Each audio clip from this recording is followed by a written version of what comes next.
मुझे 3-2-1 करना. Hello and welcome to Cricket Country's live coverage of the second Test match between India and New Zealand. I'm Kaustav Mehta, and today we have with us Devajit Verma as our expert.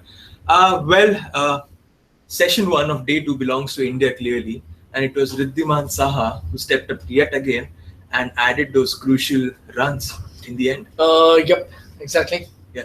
He added 41 runs with Ravindra Jadeja this morning and 35 runs with Mohammad Very quick Shami. 35 runs. Very quick 35 runs. He's a conventional player. He takes his time, but today he was totally different.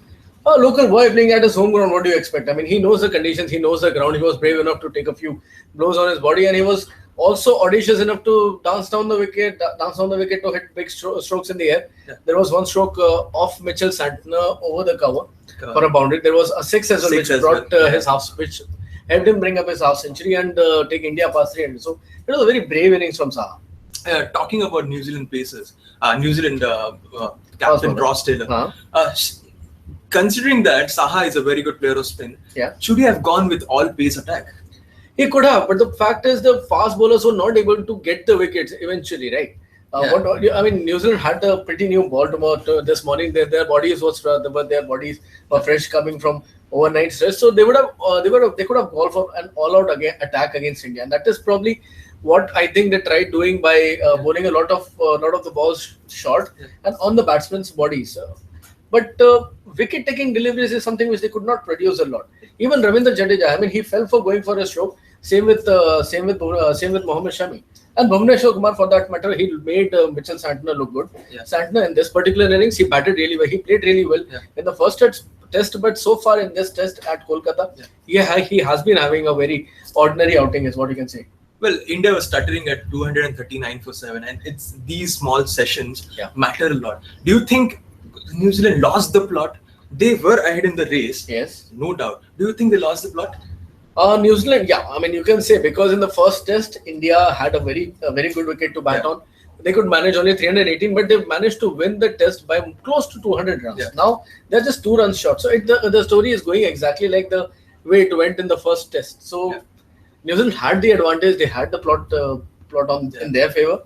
But right now, it is advantage India, because you have New Zealand tattering at 21 for 2. Both the openers are gone, and you have 2 batsmen who I think have not opened their account yet. Yeah. Talking about Indian pacers, they have been on fire so far. Especially Shami. He went with all pace. He swung the ball both ways. He bowled in the corridor of uncertainty. And on the other side, there was Bhuvneshwar Kumar. Correct.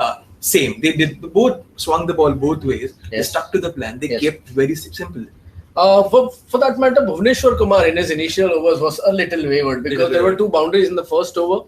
Kapil got a thick edge which went past the fielder at gully, and there was a flick towards mid-wicket as well for the second boundary. Now, so far the wicket has not assisted the spinners at all. So there is no turn on this wicket. So what if there is no turn? Then we expect the fast bowlers to do your job. And if the ball is moving around a lot, there is a big amount of bounce in this wicket, which is very surprising to see, because you don't need that much amount of wicket playing bounce in India when your strength. I mean, when India's strength is spin bowling. So in that regards, Bhuvneshwar Kumar and Shami have a major role to play, and which they have proven by taking those 2 wickets. Which brings us to another question. Post lunch, should India persist with pacers? Or exactly, they will have to. They will have to. Yeah. The track will dry as the conditions will get humid. Yes. When do you think Ravichandran Ashwin and Jadeja would looking at the way the wicket behaved yesterday on the first day, it was not. I mean, the ball was moving around a lot, and New Zealand bowlers are far more superior to make the ball move around compared to the Indian bowlers. The Indian bowlers can definitely do that, but we can expect New Zealand bowlers. I mean, we can give it to the New Zealand bowlers to do that with a lot more dexterity. Now, when we see how the play panned out yesterday, second session was the only session when batting was looking very, very easy. And we had 2 very good quality batsmen batting as well. Now, New Zealand do not have that. I mean, I'm not saying New Zealand don't have the quality. They don't have the runs backing these batsmen. Henry Nicholls is playing his first test probably in India, if I'm not wrong. He has yet to open his account, and with him batting is Ross Taylor, a man under tremendous amount of pressure, because his side has just lost 2 wickets. He himself is lacking runs, and there is a mountain to climb of 295 runs, which looks as good as 395 runs from now. There's no Williamson to bat. Tom Latham, who scored crucial runs in the last match. has been perished as well. Yeah. What do New Zealand have to do from here? Should they attack? Should they turn on the attacking brand of cricket like they have been doing for the past few years? Correct. But current two batsmen are under pressure. Ronke is yet to come. Yes. Watling has a solid technique. Correct. What should Ross Taylor do? It was a little surprising for us to, to see Henry Nicholls, a guy who was not batted at all in India, getting a promotion ahead of Luke Rocky, who played very well in the last two innings in the Kanpur Test. I think he could have batted. He should have batted at number 4. Ahead Ross of Ross Taylor as yeah. well, exactly, because he's the guy who's getting the runs. Yeah. What matters? Reputation or the runs? Runs is what that is going to matter. Yeah. Luke Rocky is getting that. Move up Mitchell Santer as well, because this guy has a lot of good technique in his batting repertoire. So this is something which New Zealand probably should have kept in mind. But now that they have stuck with their big guns, which is Ross Taylor and Henry Nicholls, they will have to drop their heads down. They'll have to bat very, very cautiously, because Indians are going to come hard at them. Unfortunately for India, this lunch break has definitely broken their momentum, because had they continued had these two continued bowling 5 more overs each, it's a little more, but 5 more overs each, they could have snaffled 1 or 2 more wickets. So now that we know what New Zealand has to do, what do you think India needs to do from here? They are ahead in the race, no doubt. Correct. They have taken 2 crucial wickets, Martin Guptill and Tom Latham. Yes. What do they need to do? India cannot afford to take the foot off the gas pedal. First of all, Yeah. the fast bowlers are going to get tired at certain point of time. And they have only 4 mainstay bowlers. Four mainstay bowlers, and the pitch has not done anything much for the spin bowlers. So it remains to be seen how the pitch behaves in the second session, because yesterday it was very good for batting. It is still not supporting the spinners. Again, I'm saying there's bounce. There is bounce. So if you can put fielders around the batsman, especially around Ross Taylor, and try and bowl him around the legs, and you have mid-wicket in place as well. You have one guy fielding in the deep as well, so that you don't leak out boundaries. That way you can attack Ross Taylor with Ravichandran Ashwin, bowling the middle and line leg stump, create that extra bounce, try to get him out in the same fashion in which Rohit Sharma was dismissed yesterday. But it was his own fault, I'll still say that. Yeah. So India has no option but to go all guns blazing, be ruthless. India will have to be ruthless, because you want to make a very strong statement. You have not got a wicket which exactly suits your style of play, which is assisting to your spinners. So in that case, Bhuvneshwar Kumar and Shami, even if they have to bowl 2 or 3 more extra overs, if the conditions are still remain the same, the ball moves around, they have a lot of energy and a lot of intensity in their bowling, then they can definitely make a mark. 1 or 2 more wickets in this match, and New Zealand will start feeling like this margin of 295 more runs. Or if they bring it down to, say, by 250 runs, and if they still lose 2 more wickets, it will start appearing like just a double, 500 runs, because then they won't be having a lot of batting left.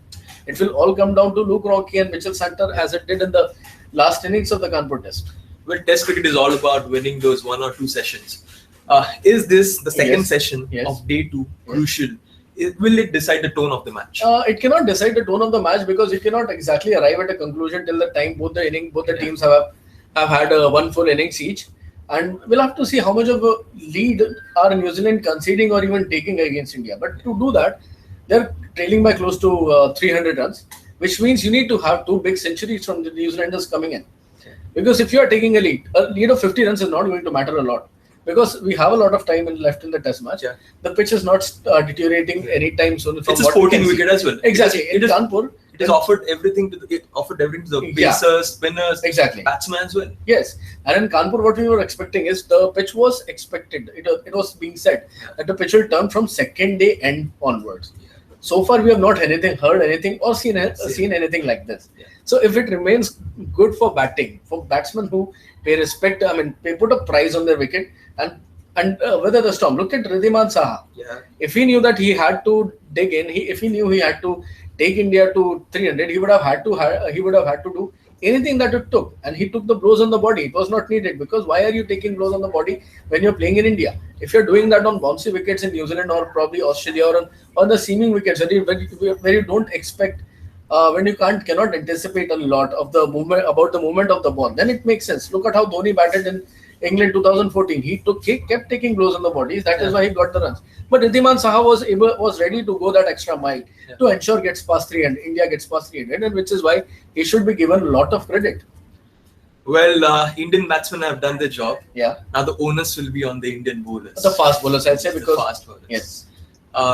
So that's it from us. Let's see what Yes. the session 2 provides. Definitely. It promises a lot of quality test cricket, Correct. proper cricket that we always longed for. Correct. And it's a battle between Indian fast bowlers and the two New Zealand batsmen, because you saw Martin Guptill, the way he got out. Yeah. There was an appeal as well, a caught behind appeal, and there was Tom Rhythm bringing across the line. So if you're going to commit such kind of mistakes, I mean, if you're not leaving the ball entirely, I mean, if you're making any kind of contact with the ball, then probably there are some doubts in the minds. Yeah, the session is going to be eventful. I don't think we'll get bored. It will be very interesting if Very the Indian spinners snaffle a few wickets. It will be very interesting because so far, New Zealand have had how many spinners? There was Jeetan Patel, there was Santner as well, right? Yeah. So in this case, if Ravichandran Ashwin say everything decides exactly. I mean, everything depends on how Ravichandran Ashwin. And if he turns the ball exactly, which means it's a rank turner, not rank turner, but it generates enough turn. And mind you, Ravindra Jadeja does not need the ball to turn. His straight ones can do the job for Indian team. Well, Hashim Amla and Faf du Plessis know that better. They know that better, exactly. Well, that's it from us. We'll be back after tea. Yep, in the post-run session around 2:15, 2:20. Yes. Until then, log on to Cricket Country for more updates. Thank you.